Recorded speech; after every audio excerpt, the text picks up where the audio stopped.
ओम नमः सिद्धेभ्यः जय श्री ओम नमः सिद्धेभ्यः जय श्री ओम नमः सिद्धेभ्यः।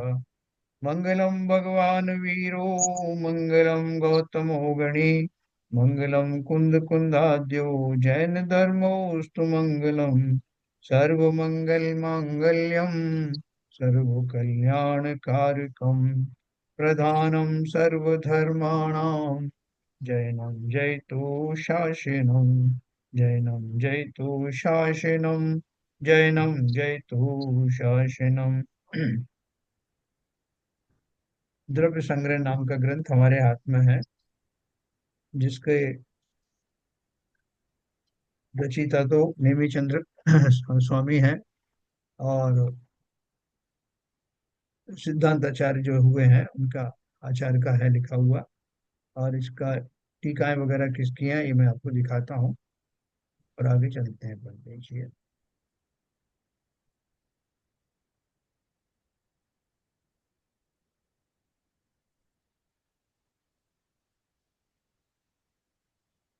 ये ग्रंथ है द्रव्य संग्रह।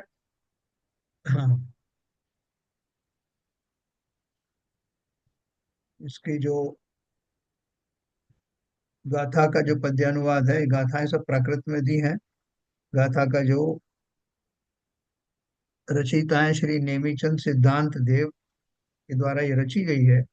इसका पद्य रचना की यही है, और उसकी पद्यों का अनुवाद डॉक्टर हुकमचंद भारिल ने किया है। गुजराती टीकाकार रामजी भाई माणिक चंद दोषी हैं, और उसका हिंदी में अनुवाद किया है पंडित परमेष्ठी दास न्यायतीर्थ श्री मगनलाल जैन।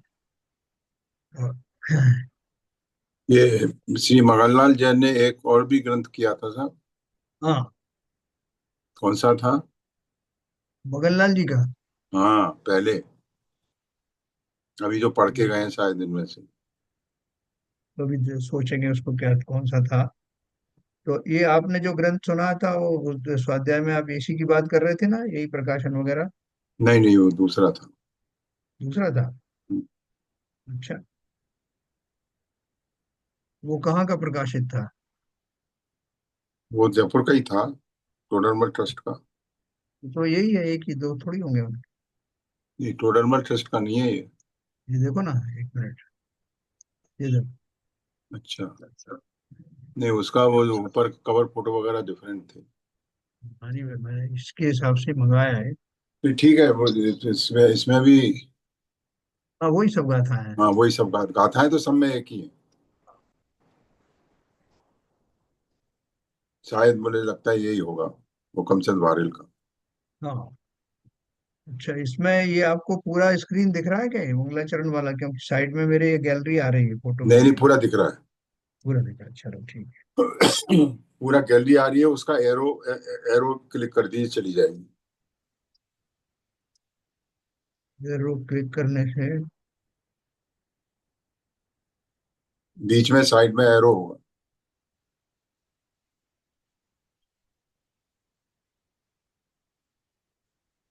अच्छा,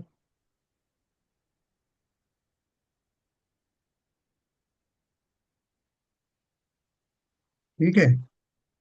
या अभी तो इसमें तो सही आ रहा है हम लोगों को। हाँ, अभी वो जो आप लोगों के फोटो आ रहे थे ना साइड में, वो अभी चले गए इधर। मगर ये पूरा दिख रहा है मुझे पेज। ठीक है सर, आगे चलें। चलिए।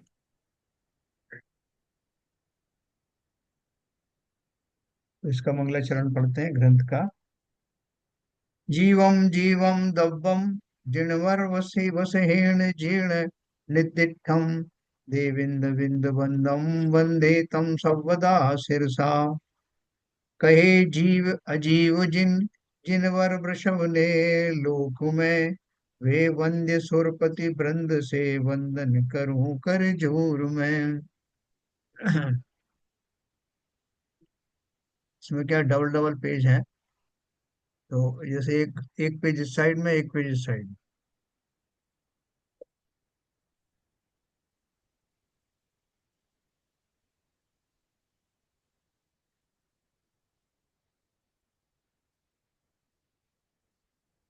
इसके लेफ्ट में लेना पड़ेगा सर। पेज नंबर 2 लेफ्ट में है। लेफ्ट में नहीं जा रहा है, लेफ्ट में जाएगा तो फिर ये ऐसे ही रहता है, बस इतना जा रहा है। या हमको तो पूरा दिख रहा है।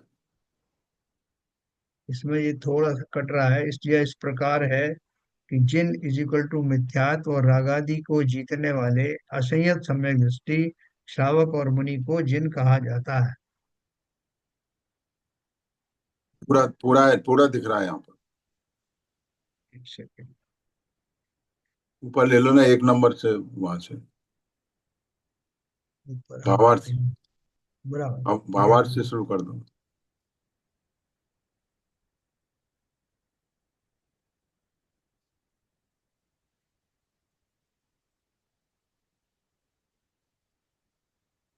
तो क्या है इसकी, चलो यहीं से पढ़ता हूँ, इसी में से पढ़ता हूँ।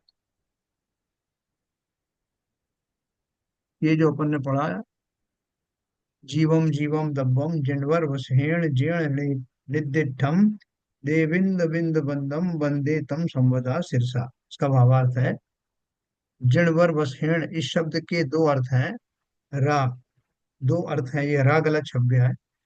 पहला, इस काल के प्रथम तीर्थंकर श्री ऋषभदेव भगवान ने, दो, समस्त तीर्थंकर देवों ने। यह इस प्रकार है कि जिन इजिकल टू मिथ्यात्व और रागादि को जीतने वाले असंयत सम्यक दृष्टि श्रावक और मुनि को जिन कहा जा सकता है? तो क्या बोल रहे हैं, जिन का अर्थ क्या उन्होंने दिया, जो जिनेन्द्र की आज्ञा को मानने वाले हैं। इस हिसाब से असंयत सम्यक दृष्टि श्रावक और मुनि को जिन में शामिल किया है। जिनवर इज इक्वल टू, जो जिनों में श्रेष्ठ होते हैं वे जिनवर हैं। है ना, ये तीनों में श्रेष्ठ कौन है? सम्यक दृष्टि श्रावक, असंयत सम्यक दृष्टि नॉर्मल श्रावक, और मुनि। इनमें जो श्रेष्ठ हैं उनको जिनवर कहा। श्री गणधर देव भी जिनवर कहे जाते हैं।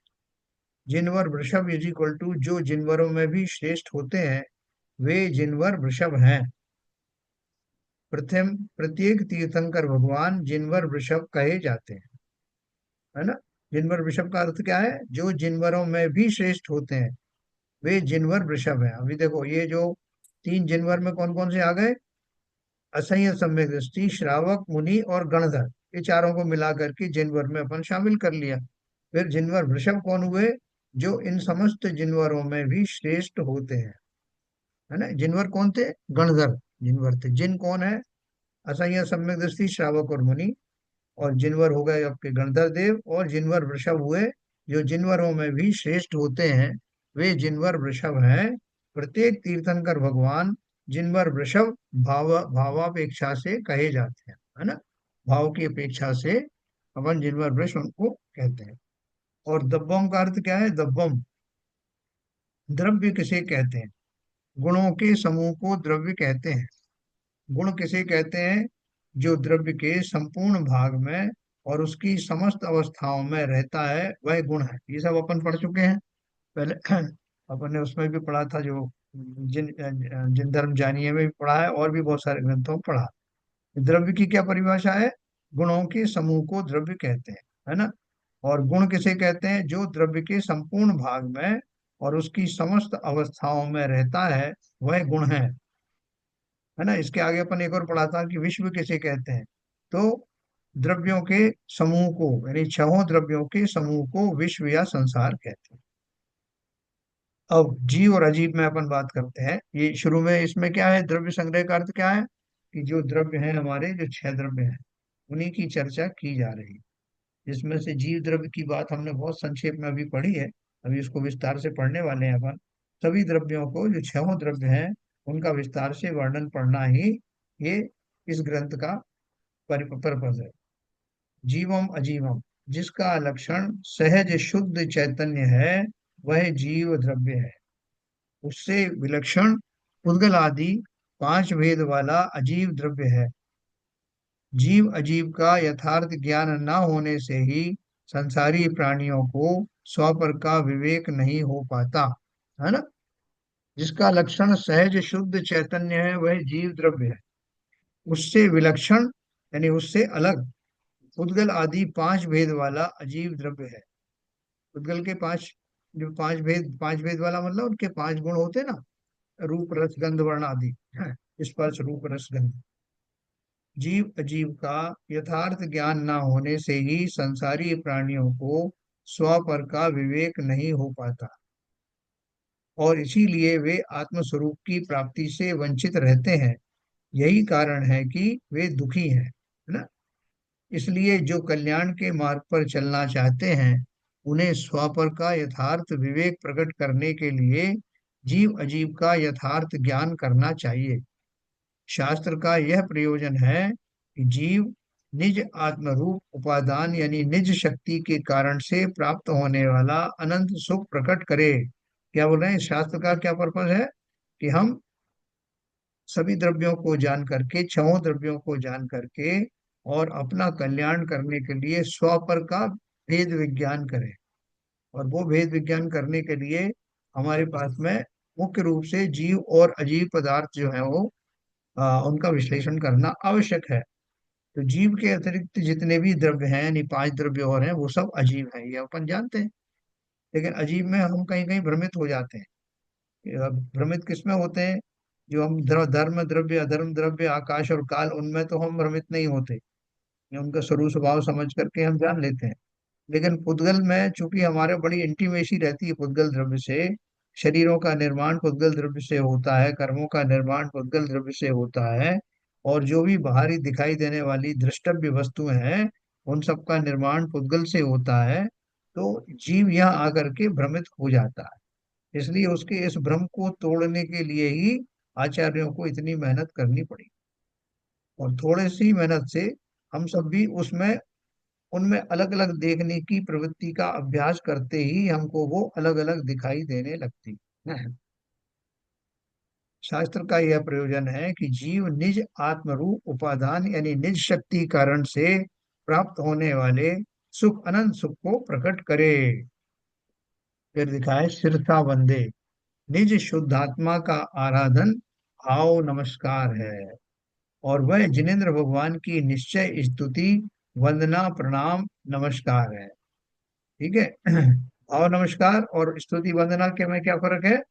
ये बोल रहे हैं कि शुद्ध आत्मा का आराधन भाव नमस्कार है, और वह जिनेन्द्र भगवान की निश्चय स्तुति वंदना प्रणाम नमस्कार है। देखिए इस समाचार गाथा नंबर 31। निश्चय ये क्या लिखा है सर, नीचे देखते हैं।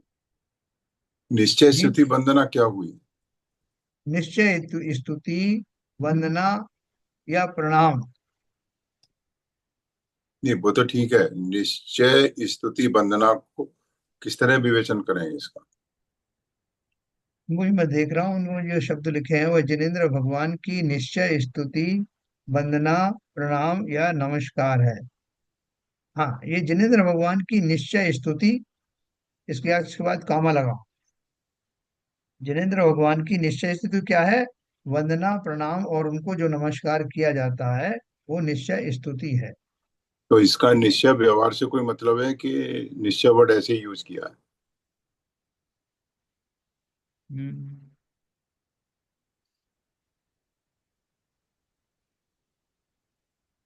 तो मैं आगे बताऊंगा, इसको देखें क्या उन्होंने क्यों लिखा है सब, आगे इसको क्लियर किया होगा। तो समय सार की 31 32 तथा टीका उन्होंने लिखे हैं।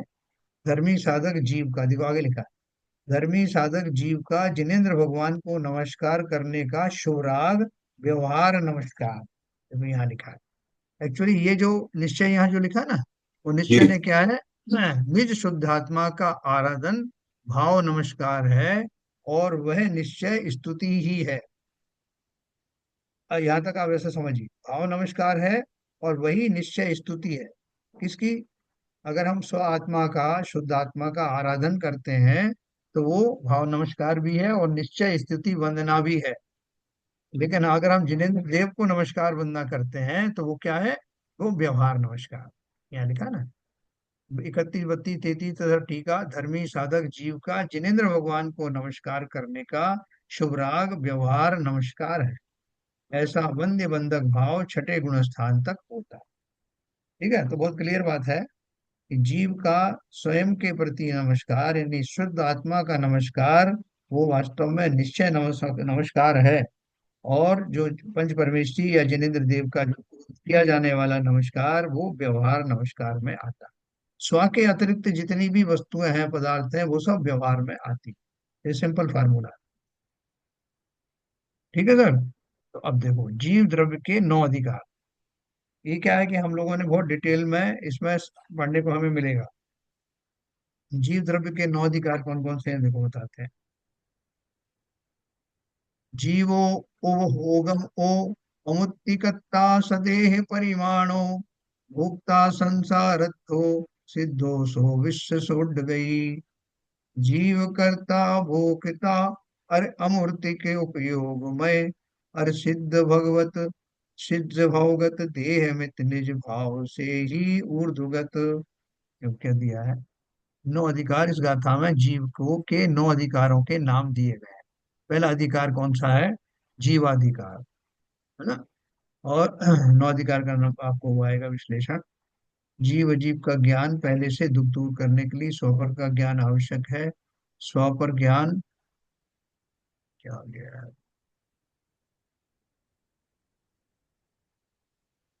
क्योंकि यदि स्वपर का ज्ञान ना हो तो अपने को पहचाने बिना वह अपना दुख कैसे दूर करेगा। अथवा स्वपर को एक रूप जानकर यदि अपना दुख दूर करने के लिए पर का उपचार करे तो उससे अपना दुख कैसे दूर होगा। अथवा अपने से भिन्न ऐसे पर में यह जीव अहंकार ममकार करे तो उससे दुख होगा। इससे ये पता नहीं ये वर्षन मेरे पास कौन सा किस तरह का आया है कि जो मेरे पास कॉपी है जो उन्होंने दी है शरण जी ने, उस कॉपी पे अभी तक ये आया नहीं है।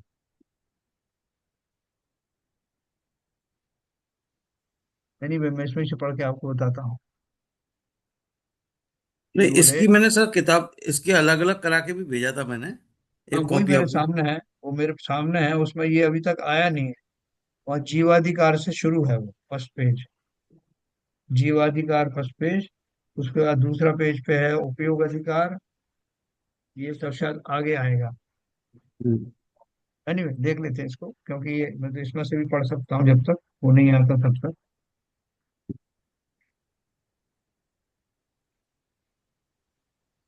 अच्छा।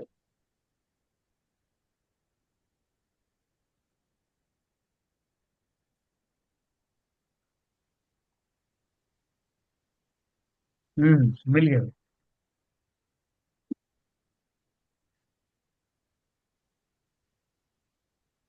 बिल्कुल ठीक है।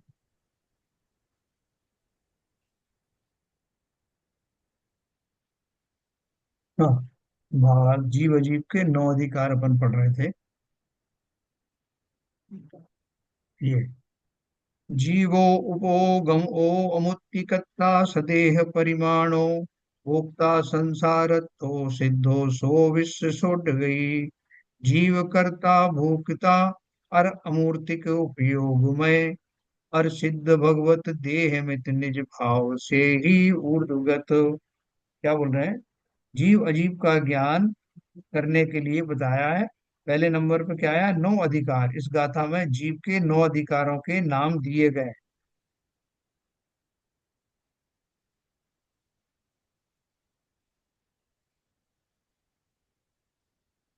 ये नौ अधिकार इस गाथा में जीव के नौ अधिकारों के नाम दिए गए हैं।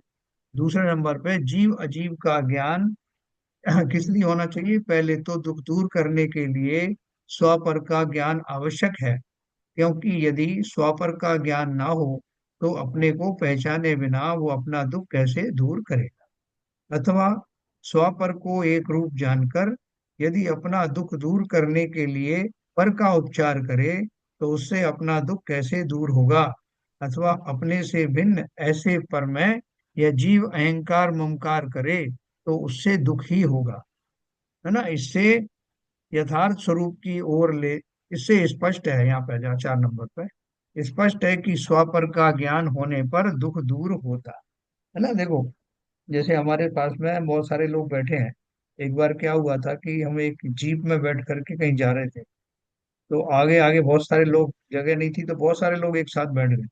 अब सारे लोगों के पैर जो है वह पास पास रखे हुए थे। तो एक व्यक्ति को थोड़ा खुजली चली पैर में।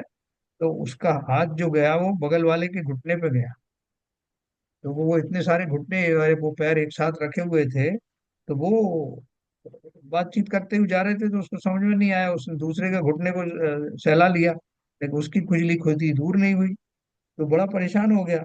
तो बहुत देर से उसको समझ में आई कि मैं किसी दूसरे के घुटने पर हाथ चला रहा हूँ। तो ये वो तो इसलिए अपना दुख दर्द दूर हुआ नहीं। यहाँ वही बात कर रहे हैं कि स्पष्ट है कि स्व पर का ज्ञान होने पर ही दुख दूर होता है। स्व पर का ज्ञान जीव अजीव का ज्ञान होने पर ही होता है, क्योंकि स्वयं जीव है और शरीर आदि अजीब है ना। जब इनके लक्षणादि के द्वारा जीव अजीव की पहचान होती है, तभी स्वपर की भिन्नता भाषित होती है। इसलिए जीव अजीव को जानना चाहिए। इसलिए 3 से 14वीं गाथा तक जीव के 9 अधिकारों का वर्णन किया गया है। तत्पश्चात 15 से 22वीं गाथा तक अजीवाधिकार का वर्णन किया गया है। इनके जाने बिना जीव अजीव की भिन्नता की यथार्थ प्रतीति नहीं हो सकती। देखो अपन ने ये जो इसी सीक्वेंस में अपन ने समय सार में पढ़ा था, जीव अधिकार, जीव अजीव अधिकार, कर्ता कर्म अधिकार, ये सब अपन ने पढ़ा था। तो वहाँ थोड़ा स्टाइल उसकी दूसरी थी, और यहाँ थोड़ा सा डिफरेंट स्टाइल में आचार्य नेमिचंद जी ने बताया। तो देखो उन्होंने जो परिभाषा दी है, ये हमारे लिए एक तरह से रिवीजन है। ये हम सब पढ़ चुके हैं, कई कई बार पढ़ा है, समय सार में भी पढ़ा है और दूसरे ग्रंथों में भी पढ़ा है। तो ये थोड़ी स्टाइल अलग है। इसके माध्यम से हम अपना कोई भ्रम होगा तो वो भी दूर हो जाएगा और बहुत सरलता से विषय स्पष्ट होगा। तो तीसरा दिया उन्होंने, पहला तो दिया 9 अधिकार में जीव के 9 अधिकार, दूसरा जीव अजीव का ज्ञान, तीसरा है हे उपाधि। हे उपाधि क्या है? शुद्ध नयाश्रित, शुद्ध नयाश्रित जीव स्वरूप उपादेय ग्रहण करने योग, जीव स्वरूप उपादेय यानी ग्रहण करने योग्य, आदर करने के योग्य है। क्या योग्य है? शुद्ध नय आश्रित जीव स्वरूप, शेष सब हे यानी छोड़ने के योग्य है। इस प्रकार हे उपादेय रूप भावार्थ समझना चाहिए। हे और उपादेय का अर्थ क्या है? जो छोड़ने योग्य है वो हे है, और जो धारण करने योग्य है उसको उपादेय कहा। तो शुद्ध नय के आश्रित जीव का स्वरूप वो उपादेय है, और जो बाकी जितने नय हैं वो सब नए नए छोड़ने के योग्य हैं। नय की अर्थ, नय का अर्थ क्या है यहाँ? कि जब हम अनेकांत में जाते हैं तो बहुत सारे नए होते हैं। उनमें से जो समझने के लिए जो नए होते हैं वो तो बात अलग है, लेकिन उसमें बहुत सारे नयों के बीच में जो शुद्ध द्रव्य के बारे में जिसके द्वारा हमें आत्मा का परिचय होता है, वो अभिनंदनीय है, वो उपादेय है। और उसके अतिरिक्त जो बाकी सब है, जो शुद्ध आत्मा की चर्चा नहीं करते हैं, वो सब जान करके छोड़ देने के लिए प्रयोग में लाए जाते हैं। बहुत सारे व्यवहार में के जो विषय चलते हैं वो सब जो है वो जानने के लिए ठीक है, लेकिन असली में वो उन नयों के माध्यम से हम जीव के शुद्ध स्वभाव को ही जानना चाहते हैं, वही उपादेय है, ये उन्होंने बताया। जीव के 9 अधिकार प्रारंभ करने से पूर्व इस शास्त्र में कथित नय संबंधी भूमिका, हमें जीव के 9 अधिकार चालू होंगे, उसके पहले जो नय है, नए शब्द का अर्थ क्या है, नए किसके होते हैं, और नय का अर्थ क्या है। इस शास्त्र की विशेषता यह है कि जिन जिन गाथाओं में नए कहे हैं, उन उन गाथाओं में निश्चय और व्यवहार नयों का कथन एक ही साथ किया है। इसलिए उसका स्वरूप संक्षेप में यहाँ दिया जा रहा है। नय क्या है? सम्यक श्रुत ज्ञान प्रमाण के अवयव को, अंश को, विकल्प को नय कहा जाता है। नय का धात्वर्थ है नी, नी इज इक्वल टू नय, अर्थात अपने ज्ञान को वस्तु के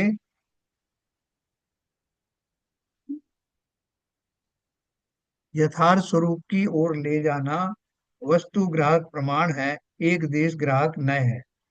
एक देश ग्राहक नय मतलब जो वस्तु है, वस्तु प्रामाणिक होती है, उसका संपूर्ण चीज अगर हम जब जैसे बोले हाथी कैसा होता है, तो हाथी को हम अगर उसको एक एक अंश में बताते हैं कि हाथी के बड़े बड़े कान होते हैं, हाथी की इतनी बड़ी सूंड होती है, उसके 4 पैर होते हैं, खंबे की तरह होते हैं, ऐसा शरीर होता है, पूंछ ऐसी होती है।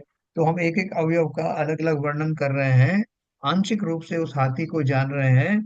और वो वर्णन इसलिए वो, चूंकि हाथी स्वयं एक प्रामाणिक वस्तु है, तो उस प्रामाणिकता के अंशों में जानना नय है। और जब कह रहे हैं तो हाथी कैसा होता है भैया, हाथी ले आए सामने देख लो, प्रत्यक्ष प्रमाण है। तो जो प्रामाणिक वस्तु है वो क्या है कि वस्तु संपूर्ण रूप से जब प्रकट होती है, बंद करो आवाज आ रही है। जो वस्तु संपूर्ण रूप से कंप्लीट होती है उसको प्रमाण कहते हैं। और उस वस्तु के जब आंशिक तरह से उसको जानते हैं, उसको पार्ट पार्ट में जानते हैं, अंशों में जानते हैं, तो उसको नय कहा जाता है। तो शास्त्रों में जो बात समझाई जाती है वो नयों के माध्यम से, क्योंकि बहुत सी वस्तुएं प्रमाणिक प्रमाण के रूप में सामने नहीं होती। जैसे केवल ज्ञान प्रमाण है, तो केवल ज्ञान के द्वारा जितनी वस्तु जानी जा सकती है, वैसा प्रमाणिक ज्ञान हमको तो है नहीं। ना ही वो आत्मा जो प्रमाण है वो हमारे सामने अवेलेबल है। तो उनको समझाने के लिए नयों का सहारा लिया जाता है, अर्थात उस वस्तु को भेद भेद करके टुकड़ों में समझाया जाता है, इसी का नाम नय है। और प्रमाण का अर्थ है वो पूरी वस्तु जिसके कि ये नय है, वो उस वस्तु को ही झलकाते हैं। तो इस तरह से यथार्थ स्वरूप की ओर ले जाना, देखो ने क्या लिखा है, सम्यक इस शास्त्र के कथन की विशेषता यह है कि जिन जिन गाथाओं में नय कहे हैं, उन उन गाथाओं में निश्चय और व्यवहार नयों का कथन एक ही साथ किया है। ये आपको साथ साथ मिलेगा कि निश्चय नय से ऐसा कहा गया है और व्यवहार नय से ऐसा कहा गया है। तो आपको वहीं के वहीं उसका भेद में पता लग जाएगा। इसलिए उनका स्वरूप संक्षेप में यहाँ दिया जा रहा। नय क्या है? सम्यक श्रुत ज्ञान प्रमाण के अवयव को, अंश को, विकल्प को नय कहा जाता है। नय का तात्पर्य नी यानी नय, अर्थात अपने ज्ञान को वस्तु के यथार्थ स्वरूप की ओर ले जाना। वस्तु ग्राहक प्रमाण है, एक देश ग्राहक नय है। जैसे मैंने अभी आपको एक्सप्लेन किया कि जो वस्तु है वो तो प्रमाण है। इस हाथी कैसा होता है, अपन बोलते हैं साहब वो नाई नाई बाल कितने, तो वो पूछता है नाई से कि मैं जो कटिंग कराने बैठा हूँ मेरे कितने बाल हैं। तो वो क्या जवाब देता है कि साहब अभी सब आपके सामने आ जाएंगे।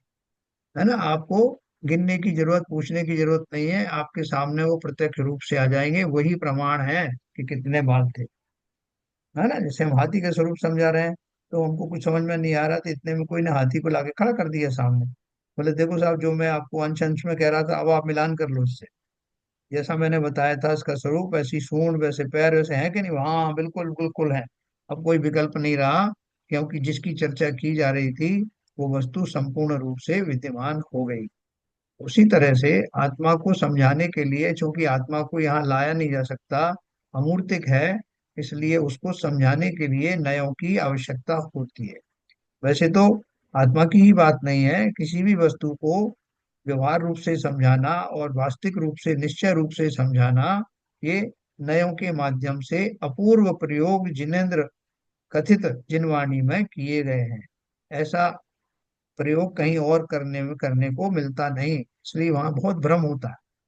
यहाँ इसलिए नय के द्वारा, अनेकांत के द्वारा इन सब बातों को बहुत क्लियरली समझाया गया है। थोड़ा सा आप थोड़ा और ध्यान से समझेंगे तो ये सब चीजें हमने समय सार में भी पढ़ा है, और देखो उन्होंने लिखा है मोक्ष मार्ग प्रकाशक में भी हमने ये पढ़े हैं। देखो मोक्ष मार्ग प्रकाशक अधिकार नंबर 4, बृहद द्रव्य संग्रह नंबर, प्रश्न नंबर 9, इस गाथा की टीका में कहा है कि शास्त्रों की व्याख्या करने में शब्दार्थ, नयार्थ, मतार्थ, आगमार्थ, आगमार्थ, भावार्थ, यह पांचों प्रकार जानने चाहिए। नियमसार गाथा 38 से 50 तथा उनकी टीका देखो, उसमें भी ये सब दिया है।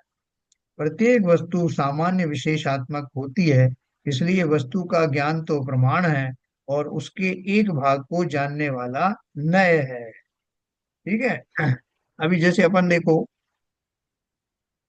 आ, जीव द्रव्य की बात करें, तो जीव द्रव्य की बोले हमने जीव द्रव्य के बारे में एक बात कही है कि वो जीव द्रव्य अनित्य है। सॉरी, जीव द्रव्य नित्य है और कथनचित अनित्य भी है। उसके अंदर में आ, क्रियावती शक्ति होती है, और वो और भी हम इस संबंध में कोई बात करते हैं, तो वो उसका एक पक्ष हो गया। जो सामान्य उसका अस्तित्व है, उसमें वस्तुत्व नाम का गुण है, उसमें जो है उसके पर्याय होती हैं, ये सब जो हमने बताया ये सामान्य कथन है। विशेष कथन क्या है? क्योंकि ये जो मैंने लक्षण बताए कि सभी वस्तुएं सत हैं, उनका अस्तित्व है, उनका द्रव्यत्व गुण है, उनका वस्तुत्व गुण है, उनमें अगुरु लघुत्व गुण है, ये सारे गुण मैंने बताए आत्मा में। तो ये तो सभी द्रव्यों के हैं। तो विशेष बताओ जिससे मैं आत्मा को अन्य द्रव्यों से अलग कर सकूं। तो विशेष क्या बताओगे आप आत्मा के द्रव्य? बताओ, कोई बताओ। कि ये मैंने वस्तु के गुण बताए, छह द्रव्यों के गुण बताए। अब ऐसी कोई चीज बताओ जो और चीजों में ना हो और वो आत्मा में ही हो, जीव में ही हो। बताओ ऐसी कौन सी चीज? चेतना। चेतना है, बराबर। ज्ञान चेतना। हाँ, ये मुख्य ज्ञान गुण है।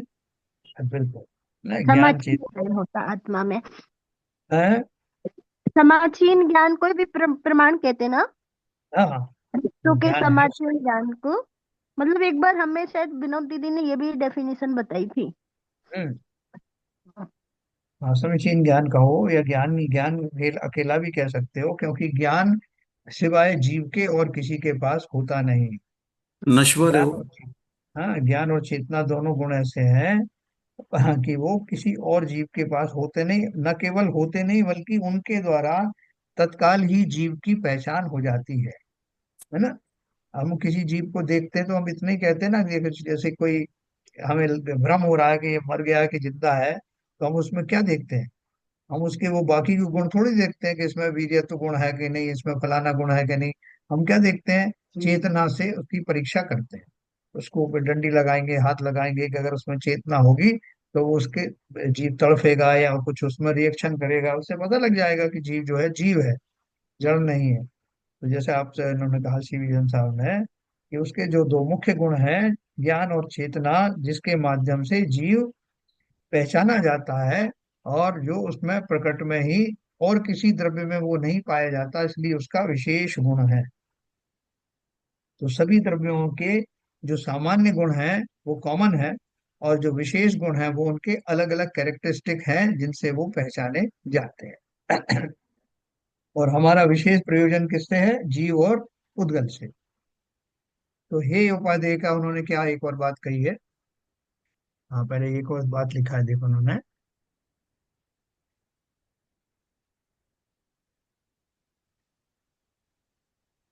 बात चलेगा अपन यार? हाँ, ठीक है।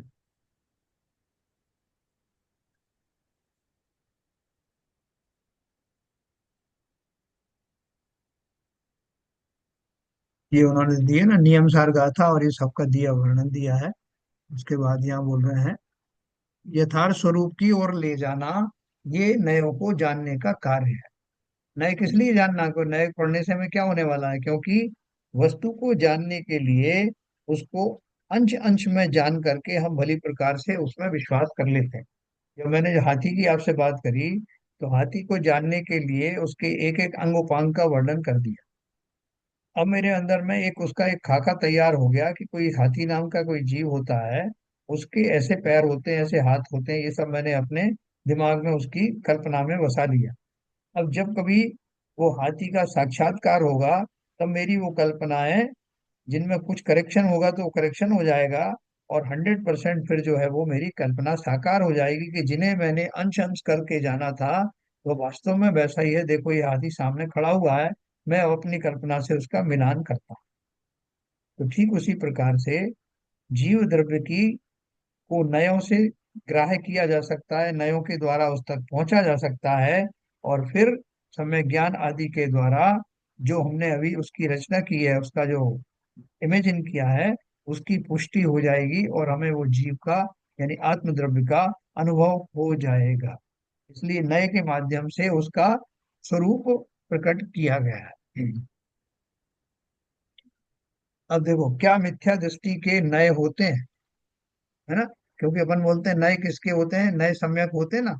जितने भी नए हैं जिनकी अपन बात करते हैं एकांत में, वो सम्यक नयों के माध्यम से बात करते हैं, मिथ्या नए नहीं, झूठे नए नहीं। क्योंकि अपन जो प्रमाण की बात कर रहे हैं, वस्तु क्या है, प्रामाणिक है अर्थात वास्तव में है। तो प्रामाणिक वस्तु के जो नए हैं वो भी सच्चे ही होंगे। या पूछा क्या मिथ्या दृष्टि के नए होते हैं? मिथ्या दृष्टि का श्रुत ज्ञान मिथ्या होता है, इसलिए उसके नए सच्चे नहीं होते। उसके श्रुत ज्ञान के अंश को कुनय कहा जाता है। अभी जितने भी जीव हैं वो ज्ञानी नहीं है। ज्ञानी नहीं इन द सेंस कि वो उतनी समझ वाले नहीं है, ज्ञान तो उनको भी है, लेकिन कैसा है उनका ज्ञान? उनका ज्ञान एक तो मति श्रुत ज्ञान है हम सब जीवों का, और कैसा है वो, नए उनके जो है वो खोटे हैं, क्योंकि उनको अभी सम्यक ज्ञान नहीं हुआ है, तो इसलिए खोटे ज्ञान के जो अंश हैं वो भी खोटे ही होंगे। इसलिए उनको कुनय कहते हैं ना। आलोचना पाठ पढ़ते हैं ना, मिथ्या ज्ञान कुनय के वश होए घोर अग कीने, वचते कैसे जाए कहीं, है ना। और पुनः का अर्थ क्या है? देखो पुनः शब्द जो आया ना, कि वो जिन्हें सच्चे नए का पता नहीं है, कि वो झूठे नयों से उनका जो अंश जानते हैं। जैसे आपसे कोई कह दे कि साहब हाथी कैसा होता है, तो उसने बता दिया कि अरे हाथी जो है वो चूहे जैसा होता है, और वो बहुत छोटा प्राणी होता है, यानी कुछ भी बता दिया। तो वो प्रमाण के सही भाग नहीं होने के कारण उनके बारे में जो भी चर्चा की जाएगी अज्ञानी के द्वारा वो मिथ्या ही होगी। तो इसलिए जो नए जो शब्द उन्होंने किया है, नए वास्तविक वस्तु को सच्चे तरह से बताने का जो प्रयास है, जो उसका अंश है, उसको ही नए कहते हैं। अर्थात वो सम्यक होते हैं, सम्यक दृष्टि ही उसको प्रस्तुत करता है, कर सकता है। नए का तात्पर्य क्या है? ऊपर लिख दिया, मिथ्या दृष्टि का श्रुत ज्ञान मिथ्या होता है, इसलिए उसके नए सच्चे नहीं होते। उसके श्रुत ज्ञान के अंश को पुनः कहा जाता है। अब नए का तात्पर्य, नए का तात्पर्य ऐसा है कि वस्तु अनेक धर्मात्मक है, उनमें से किसी धर्म की मुख्यता करके अविरोध रूप से साध्य पदार्थ को जानना। अभी देखो नए नए का एक पर्पस क्या बताया, कि जैसे वस्तु में 50 गुण हैं, उन 50 गुण वास्तविक वास्तव में है। धर्मात्मक का मतलब है गुण। वस्तु अनेक धर्मात्मक है मतलब उसके बहुत सारे गुण हैं, अनेक गुण हैं।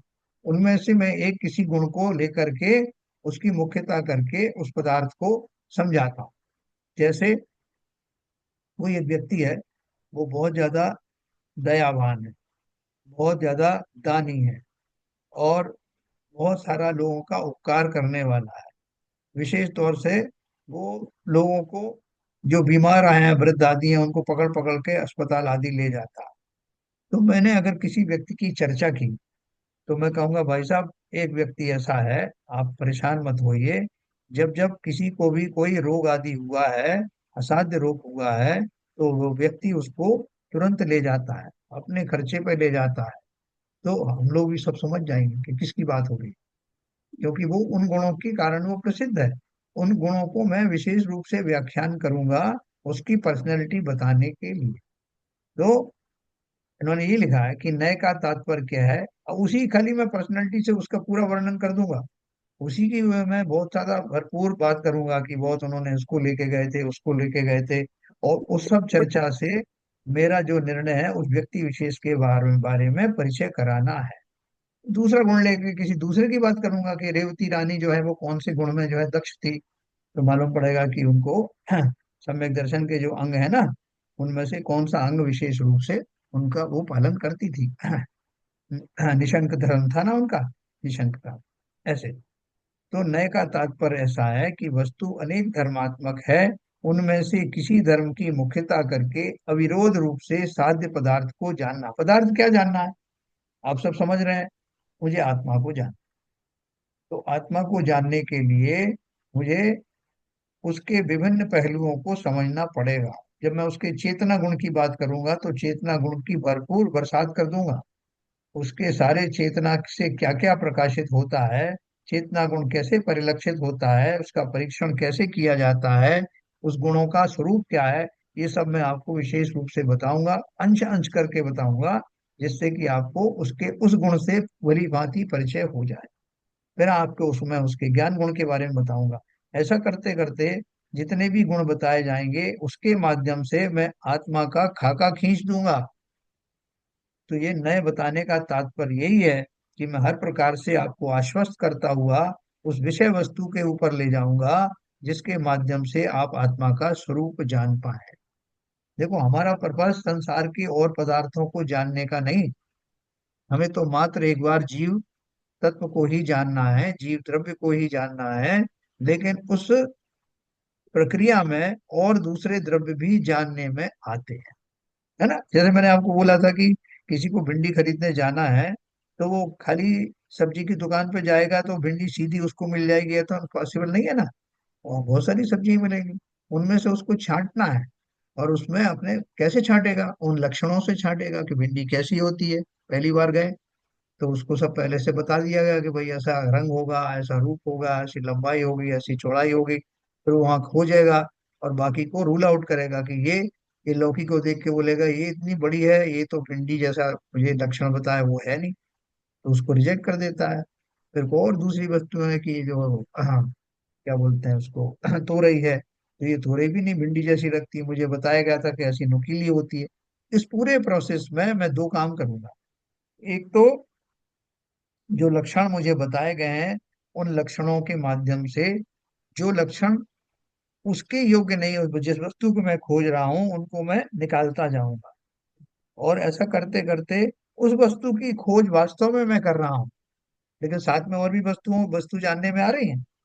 लेकिन जानने के बाद भी उन सबको हटाने की प्रक्रिया में मैं उनके स्वरूप को भी जानूंगा जिन्हें हटाया जाना है, और उसके स्वरूप को भी जानूंगा जिसको प्राप्त करना। तो ये नयों का पर्पस है, नए का उद्देश्य ये है। तो ये नया का तात्पर्य ऐसा है कि वस्तु अनेक धर्मात्मक है, उनमें से किसी धर्म की मुख्यता करके अविरोध रूप से साध्य पदार्थ को जानना। अभी देखो, इसमें बीच में बहुत सारे भ्रम भी हो जाते हैं। कई बार पुद्गल की शक्तियों को देख के हमें ऐसा भ्रम हो जाता है कि ये चैतन्य है। जैसे कि इंजन चल रहा है, खड़ा हुआ है इंजन, तो उसमें से जो धड़ धड़ धड़ की आवाज आ रही सब है, तो कोई बच्चा समझता है कि ये भी जीव जैसा ही है, इसमें भी ऐसी शोर मचाने की, आवाज करने की इसमें सामर्थ्य है। और जो चलती फिरती गाड़ियों को देख के वो कहेगा कि ये तो चल फिर भी रही है। इसलिए हाँ, आजकल तो बहुत सारी चीज चल गई है, रोड चल गए हैं, तो बहुत से अभी यही के का जमाना है। इन सबको देख करके हमें वो सब उसका भ्रम भी हो सकता है जो जीव में पाया जाता है। तो इसलिए उन दोनों के मैं वेद विज्ञान कराने के लिए उन सब वस्तुओं के बारे में भी समझाया जाएगा कि जो आपको ये इंजन के रूप में दिख रहा है, गाड़ियों के रूप में दिख रहा है, ये वास्तव में जीव नहीं है। तो क्यों जीव क्यों नहीं है? जीव के जो लक्षण आपने बताए, उसमें क्रियावती शक्ति बताई, वो सारे इनमें भी है। तब उसको समझाया जाता है कि क्रियावती शक्ति जीव में और पुद्गल दोनों में पाई जाती है, लेकिन और कुछ गुण से मैं समझाऊंगा। वो गुण ऐसे होंगे जो मात्र जीव में ही होंगे, पुद्गल में नहीं। जैसे ज्ञान चेतना की अपन ने बात करी। तो ये सब आप पहले पर्पस समझिए कि शास्त्र को पढ़ने का हमारा पर्पस ये है कि हम उन नयों के बारे में जाने। क्या बोलेंगे भैया तुम्हें जानना है तो एक काम करो, किसी डॉक्टर के बारे में जानना है कि वो अच्छा है कि बुरा, तो उसके बारे में वो जो कमेंट्स आते हैं वो आप पढ़िए, इंटरनेट पे पढ़िए, आप किसी लोगों से बात करिए, जो जो लोग उसके पास है उनसे जानिए, पड़ोस में कौन रहता है उनको जानिए, जो जो रोगी उसने ठीक किया उनको जानिए। तो ये सब हम किस लिए कर रहे हैं? उसकी डॉक्टर की प्रामाणिकता जांच करने के लिए। ठीक उसी प्रकार से आत्मा को जानने का जो प्रयास है, उसको मैं सब तरह से नक्की करने के बाद में उसके स्वरूप को सिद्ध करूंगा कि ये वही है। कोई और गफलत में न फंस जाए, जीव को अजीव और अजीव को जीव न जानने। इसलिए सम्यक नयों को जानना, भली भांति परीक्षण करना ये आवश्यक है। और इस ग्रंथ का यही मूल उद्देश्य है। तो देखो, नए का तात्पर्य हो गया। फिर बोल रहे हैं क्या पहले अकेला व्यवहार नय होता है? अब अपन ने देखो ये नए बहुत अच्छे से सुने हुए हैं। व्यवहार नय और निश्चय नय। तो बहुत सारी हमारी धारणा है। बहुत सारे लोग हमको बोलते हैं कि भैया पहले व्यवहार नय होता है फिर निश्चय नय होता है, व्यवहार नय नहीं होगा तो निश्चय नय कैसे जानोगे? तो इन्होंने अपना उसका उत्तर दिया है। क्या दिया है? किसी ने पूछा क्या पहले अकेला व्यवहार नय होता है? उत्तर दिया नहीं, ऐसा नहीं होता। क्योंकि आगम का वचन ऐसा है कि निरपेक्षा नया मिथ्या सापेक्षा वस्तु ते अर्थकृत, ये आप्तमीमांसा नाम का ग्रंथ है, उसमें लिखा है निश्चय नय सापेक्ष ही व्यवहार नय होता है, निश्चय की अपेक्षा सहित ही व्यवहार नय मोक्ष मार्ग में है, केवल व्यवहार का ही पक्ष मोक्ष मार्ग में नहीं है। इसलिए यह मान्यता मिथ्या है कि पहले केवल व्यवहार नय होता है और फिर निश्चय नय प्रकट होता है। देखो ये बहुत लोगों की ऐसी धारणा है, और इस धारणा की वजह से बहुत सारे वाद विवाद भी होते हैं। बहुत सारे लोग कहते हैं भैया जब दो रास्ते हैं, व्यवहार नय का रास्ता और निश्चय नय का रास्ता है, दो अलग अलग है ना, तो आप चाहो निश्चय नय के रास्ते पे अगर आपको बहुत प्रिय है तो, और हम व्यवहार नय से चलते हैं, फिर अपन दोनों मिलके एक जगह मिल जाएंगे, मोक्ष में मिलते हैं अपन। आप अलग रास्ता अपनाओ, हम अलग रास्ता अपनाएं। तो क्या बोल रहे हैं कि ऐसा नहीं होता, यो ये दोनों ने साथ साथ चलते हैं। समझाने के लिए जब होता है तो वो कैसे साथ साथ चलते हैं, है ना। जैसे मैं आपको एक बात बताऊं कि अपन बोलते हैं कि जीव स्वपर प्रकाशक होता है, आत्मा स्वपर प्रकाशक होता है। तो स्वपर प्रकाशक होने में इस स्टेटमेंट में निश्चय नय का कथन क्या है और व्यवहार नय का कथन क्या है। तो आप बोलोगे कि इसमें तो कहाँ निश्चय नय और व्यवहार नय है। इसमें देखो, स्वपर प्रकाशक जब मैं कहता हूं तो स्वपर प्रकाशक का अर्थ क्या है, जीव स्वयं को जानता है अर्थात स्व को जानता है, और जीव पर को जानता है अर्थात ये व्यवहार नहीं। पर प्रकाशक हो गया। स्व पर प्रकाशक की दो बातें हो गई। लेकिन जीव जिस समय स्व को जानता है तो तन्मय होकर जानता है। तन्मय होकर कैसे जानता है कि साहब मैं बोलूं कि मैं अपनी पत्नी को जानता हूँ और उसके कहाँ कहाँ उसको तकलीफ है वो मैं अच्छी तरह जानता हूँ, क्योंकि कई बार वो शिकायत करती कि मेरा हाथ दुख रहा है, मेरा पैर दुख रहा है, मेरी फलानी जगह पे दर्द हो रहा है, तो मैं उसको जान गया हूँ, पूरा नाड़ी तंत्र जान गया हूँ, और जब भी उसे तकलीफ होती है मुझे बड़ा दुख होता है। अच्छा ठीक है। और बोले जब तुमको होता है तो बोले जब मुझे होता है तो मुझे एकदम पहचान जाता हूँ मेरा। तो पत्नी के तो मैं अनुमान लगाता हूँ कि कहाँ कहाँ दर्द हो रहा है, लेकिन मुझे जब होता है तो मैं सीधा हाथ वहीं पहुंचता है, और मैं ही जानता हूँ कि मुझे कैसा दर्द होता है ना।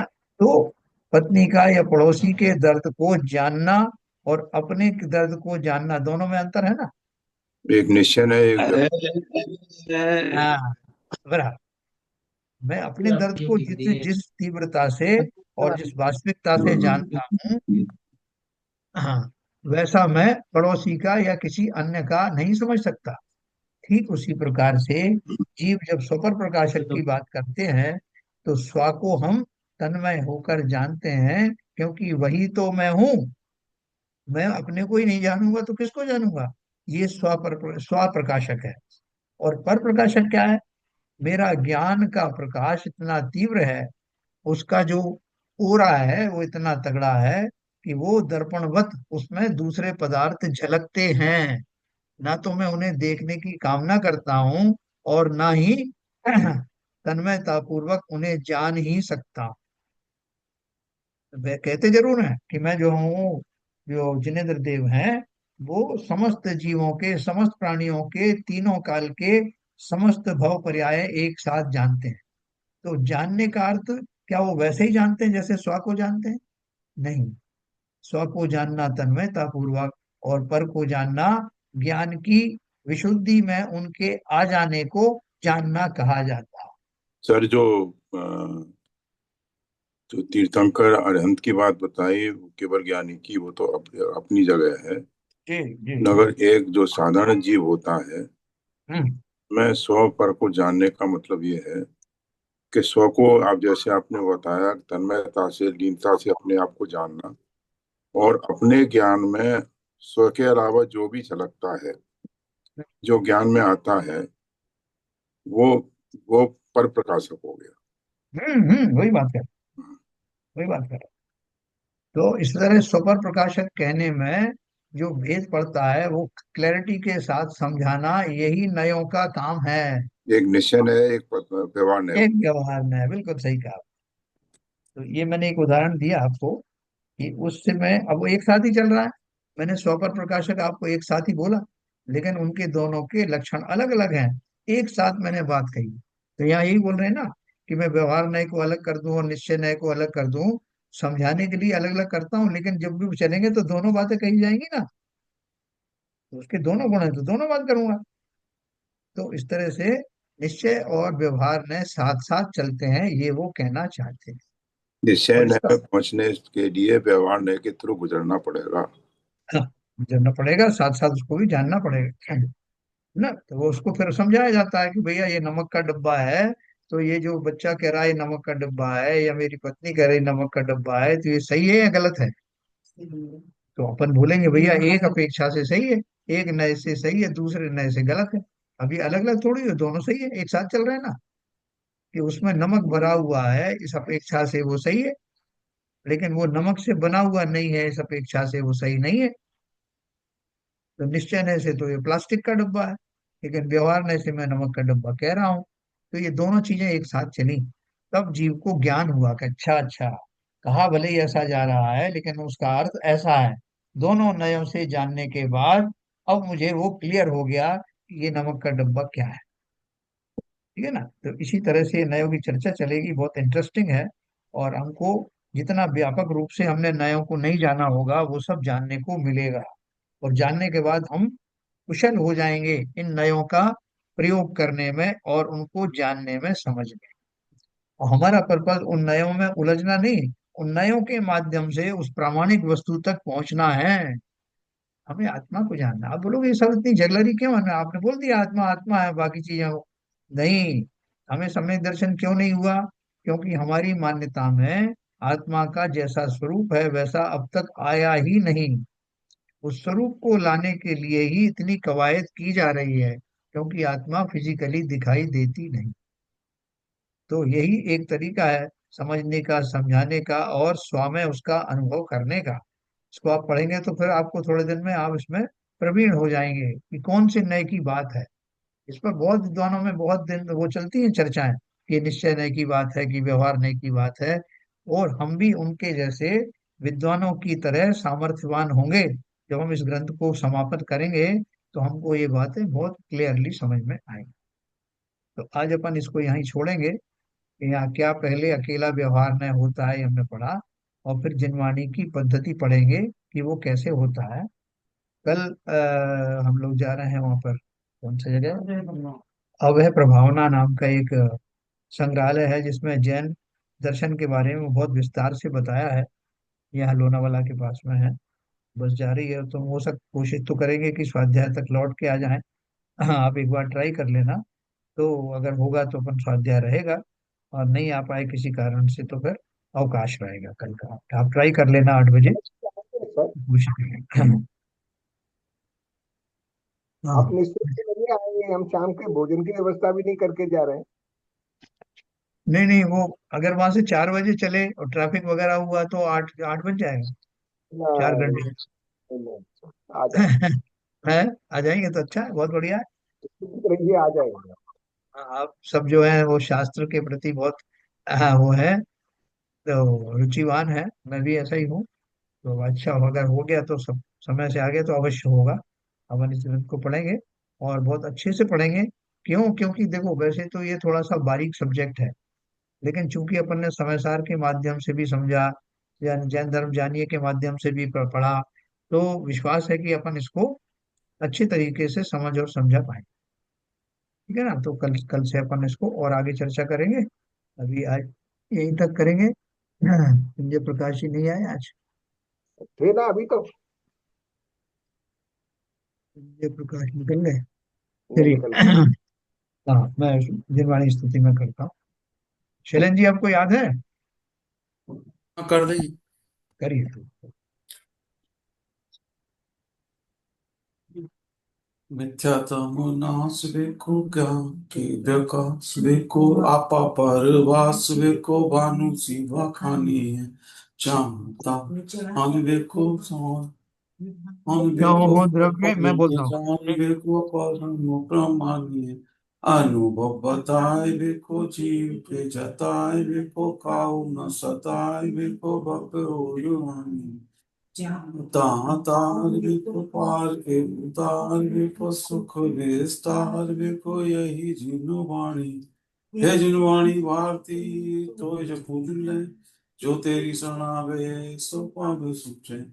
या वाणी के ज्ञान से सोच कालो, सो वाणी मस्तक धरूं सदा ते सदा दे टूटो। निर्मली माता की जय। की जय। वायु सर।